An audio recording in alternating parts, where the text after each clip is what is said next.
कुतुबुद्दीन ऐबक, इसकी उपलब्धियों के बारे में आपसे क्वेश्चन पूछ सकता है। मोस्ट इंपॉर्टेंट टॉपिक है मेजर 3 का। तो कुतुबुद्दीन ऐबक का सबसे पहले हम लोग यहाँ पर परिचय देखते हैं, उसके बाद फिर इसके सारे उपलब्धियों के बारे में साधारण भाषा में समझेंगे। कुतुबुद्दीन का जो जन्म हुआ था वह तुर्की में हुआ था, ठीक है, ये मध्य एशिया में है।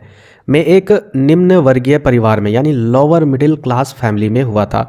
बचपन में उन्हें गुलाम बना दिया गया और उन्हें बगदाद के बाज़ार में बेचा गया। उन्हें गौरी वंश के, यहाँ पर देखिए ये मिस प्रिंट है, गो नहीं होगा गौरी होगा, ठीक है। उन्हें गौरी वंश के शासक महमूद गौरी ने खरीदा और अपने दरबार में महत्वपूर्ण स्थान दिया। उनकी योग्यता, निष्ठा यानी उनकी काबिलियत और सैन्य कौशल के कारण वे महमूद गौरी के विश्वास पात्र बन गए।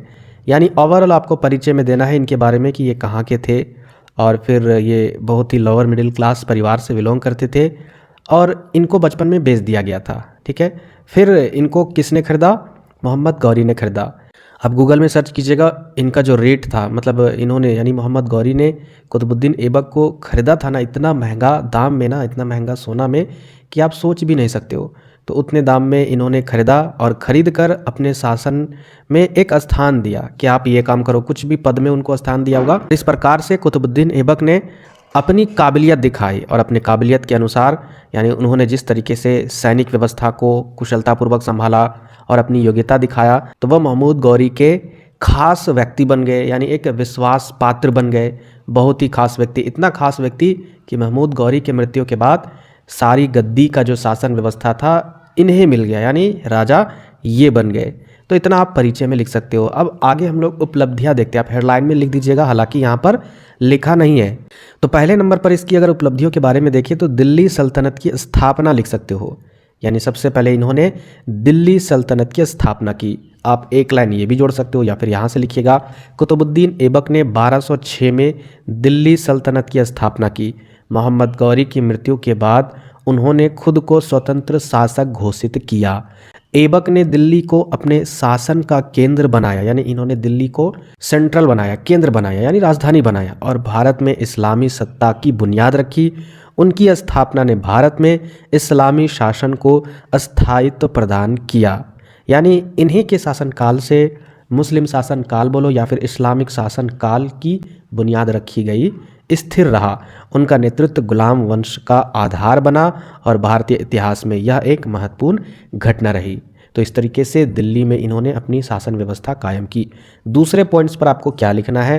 सैनिक उपलब्धियाँ। इसके बाद इन्होंने अपने सैनिक व्यवस्था में मजबूती रखी, मजबूत बनाया अपने सैन्य व्यवस्था को। तो कुतुबुद्दीन ऐबक ने अपनी सैन्य कुशलता से कई क्षेत्रों पर इन्होंने युद्ध करके विजय प्राप्त की। उन्होंने राजपूतों और अन्य स्थानीय शासकों के खिलाफ युद्ध लड़े और उन्हें हराया। उन्होंने महमूद गौरी द्वारा जीते गए क्षेत्रों को सुरक्षित रखा। यानी महमूद गौरी जिन जिन क्षेत्रों को भारत में जीत चुके थे युद्ध के दौरान, उनको भी इन्होंने सुरक्षित रखा अपने सैनिक व्यवस्था के कारण, सैनिक बल के कारण। ऐबक की सैन्य शक्ति ने दिल्ली सल्तनत को मजबूत बनाया और बाहरी आक्रमण से भी बचाया और इस प्रकार अपने मजबूत सैन्य व्यवस्था के कारण एक मजबूत शासन की बुनियाद रखी। तो इस तरीके से सैन्य उपलब्धियों के बारे में आप लिख सकते हो। आगे हम लोग बढ़ते हैं। नेक्स्ट आपका मीनार का निर्माण। कुतुबुद्दीन ऐबक ने ही कुतुब मीनार का निर्माण करवाया था। हालांकि इनके द्वारा कंप्लीट निर्माण नहीं हुआ था, लेकिन हम लोग देखेंगे तो ये भी पॉइंट्स आपको लिखना जरूरी है। याद रखिएगा उपलब्धि में कुतुबुद्दीन ऐबक ने कुतुब मीनार का निर्माण शुरू करवाया, जो आज भी दिल्ली की पहचान है। आज भी हम लोग दिल्ली की अगर पहचान के बारे में अगर जानते हैं तो कुतुब मीनार से ही दिल्ली की पहचान होती है। इसके अलावा बहुत सारी चीज़ें हैं।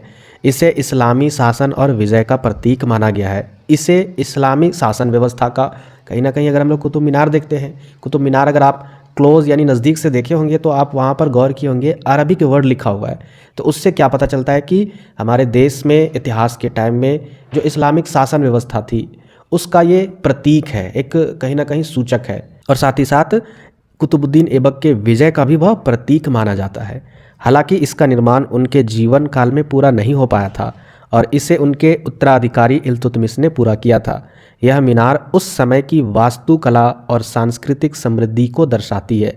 ऐबक का यह योगदान उनकी सांस्कृतिक रुचि का प्रमाण है। यानी कुतुब मीनार के द्वारा ये चीज़ दर्शाया जाता है कि उस शासनकाल में सांस्कृतिक व्यवस्था कितना उच्च चरम सीमा पर था, कितना विकास हो रहा था। साथ ही साथ इससे यह भी प्रमाण होता है कि सांस्कृतिक कलाकारी में रुचि था कुतुबुद्दीन ऐबक को।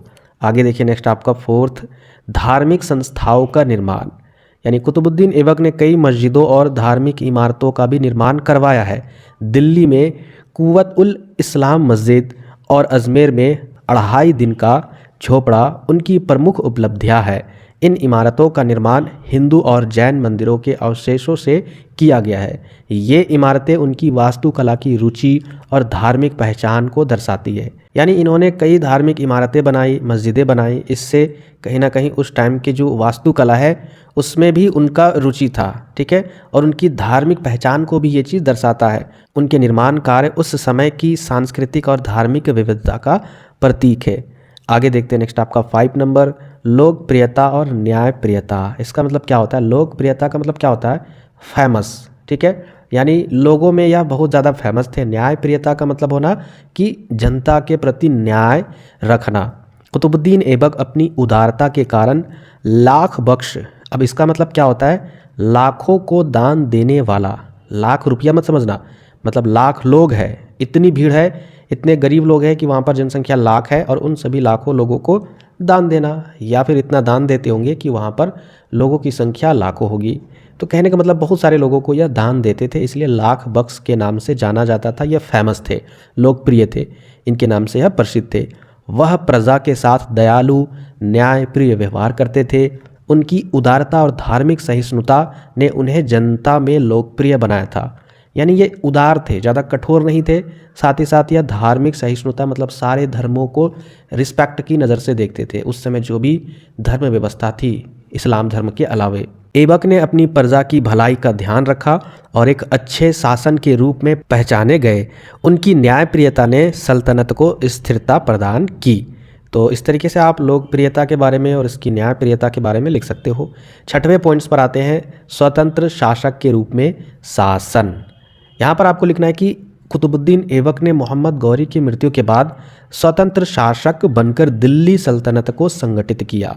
संगठित वर्ड ये बहुत बार आया है। आप किसी भी शासन व्यवस्था के बारे में पढ़ो, चाहे आपने गुप्त काल के बारे में पढ़ा, सातवाहन के बारे में पढ़ा, चाहे कुषाण के बारे में पढ़ा, किसी भी शासन व्यवस्था के बारे में, जो राजा आते हैं ना, जो महान महान राजा रहते हैं, वो क्या करते हैं, जो इधर उधर जो राज्य छितिर पितिर रहता है उसको एक जगह संगठित करते हैं, तो वही संगठित होता है। तो इन्होंने क्या किया? दिल्ली सल्तनत को संगठित किया। उन्होंने दिल्ली को सत्ता का केंद्र बनाया और एक मजबूत प्रशासन की स्थापना की। उन्होंने सल्तनत को बाहरी खतरों से भी बचाया और आंतरिक व्यवस्था को भी बनाए रखा। उनका शासन गुलाम वंश का आधार बना और इस्लामी सत्ता को भी भारत में स्थिरता प्रदान की, यानी इस्लामिक शासन व्यवस्था को आगे बढ़ाया। 7वें पॉइंट पर आप देखिए, यहाँ पर क्या है आपका? अल्पकालिक शासन और मृत्यु। यानी इनका जो शासनकाल था बहुत ही छोटा था, ज़्यादा लंबा नहीं था। 1206 से लेकर 1210, कहीं कहीं पर इतिहासकार बताते हैं 1206 से लेकर 1211 तक। तो अलग अलग राइटर बुक में अलग अलग दिए रहते हैं, डेट में आपको उतना सोचना नहीं है। कुतुबुद्दीन ऐबक का शासन केवल 4 साल तक चला। उनकी मृत्यु लाहौर में पोलो खेलते समय घोड़े से गिरने के कारण हुई। पोलो खेला जाता है तो वह घोड़े में घुड़सवार होकर खेला जाता है, तो वह घोड़े से गिर गए और हो सकता है घोड़े के द्वारा कुचल दिया गया होगा, तो इस समय उस कारण से वह मर गए, उसकी मृत्यु होगी। उनकी असमय मृत्यु ने उनके शासन को सीमित कर दिया, यानी आगे फिर उनका शासनकाल बढ़ा नहीं, यानी वो उतना ही सीमित रहा। लेकिन उनके कार्यों ने दिल्ली सल्तनत की नींव को मजबूत किया। लेकिन उन्होंने जो भी काम किए थे, दिल्ली सल्तनत की बुनियाद को मजबूत कर दिया था। उनकी विरासत को उनके उत्तराधिकारी यानी उनके बाद जो भी राजा बने, इल्तुतमिश बने थे, तो इल्तुतमिश ने आगे बढ़ाया और सल्तनत को और बेहतर बनाया। तो ये हो गया आपका छोटा सा शासनकाल रहते हुए भी इन्होंने दिल्ली सल्तनत की बुनियाद को बहुत ज़्यादा मजबूत रखा, जिससे कई और राजा आए और वो इस शासन व्यवस्था को आगे बढ़ाए। और इनकी मृत्यु कैसे हुई वो भी आप लिख दीजिएगा। अब निष्कर्ष के तौर पर क्या लिख सकते हो कि कुतुबुद्दीन ऐबक की उपलब्धियां उनके छोटे से शासनकाल के बावजूद दिल्ली सल्तनत की नींव मजबूत करने में अहम रही। हालांकि उनका 4 से 4.5 साल का शासनकाल था, लेकिन आप अगर देखोगे तो उन्होंने ऐसी चीज़ों का निर्माण कराया, इस तरीके से दिल्ली सल्तनत की बुनियाद को मजबूत किया ना, कि इन्होंने इस्लामिक शासन व्यवस्था कई सालों तक चली, कई 100 सालों तक चली। उन्होंने न केवल प्रशासनिक स्थिरता प्रदान की बल्कि सांस्कृतिक और वास्तुशिल्पीय धरोहर भी छोड़ी। उनका शासन भारतीय इतिहास में इस्लामी सत्ता के शुरुआती चरण का प्रतीक है। ठीक है, तो इस तरीके से आप लिख दीजिएगा।